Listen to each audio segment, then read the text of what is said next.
Acolytes, welcome back for another lore video. We'll be diving into Skypiercer Part 3. We are getting into the meat of Season 3's lore.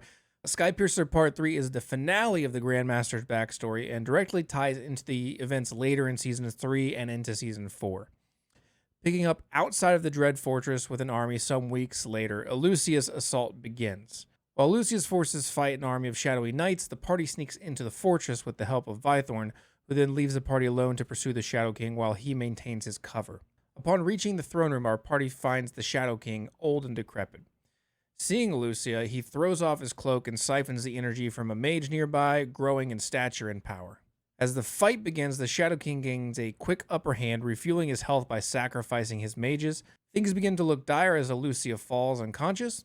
Luckily, though, Kaya comes to the rescue and revives Lucia. At this point, Atalantos makes a heroic sacrifice and impales himself with the Shadow King in order to hold him long enough for Lucia to deliver a killing blow. Fortunately, though, that's not the end for Atalantos, as Vythorn is able to turn back time and repair some of the damage that was done to him, allowing him to survive the wound. After the defeat of the Shadow King, Lucia addresses the people of the Void. At this point, Vythorn crowns her, and she fires an arrow into the Chaos Storms above, which dissipate. She is then declared Lucia Skypiercer, the Grandmaster, and her first act is to appoint Vythorn as her Arbiter.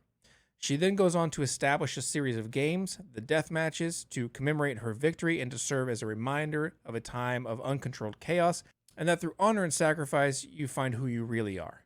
In the last scene of the series, we see the newly appointed Arbiter handling the remains of the Shadow King.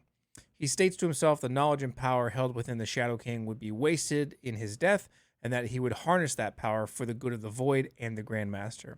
At this point, he stupidly resurrects the Shadow King only momentarily before ripping out his soul from his body. The black shadowy soul takes on the shape of the Shadow King's name, Ogdril, before the Arbiter rearranges the letters to form a new name, Gerald. He then traps the soul in a box, thus creating the Box of Chaos. Alright, Acolytes, if you found this lore video useful and you enjoyed it, hit the subscribe button and join us for more chaos!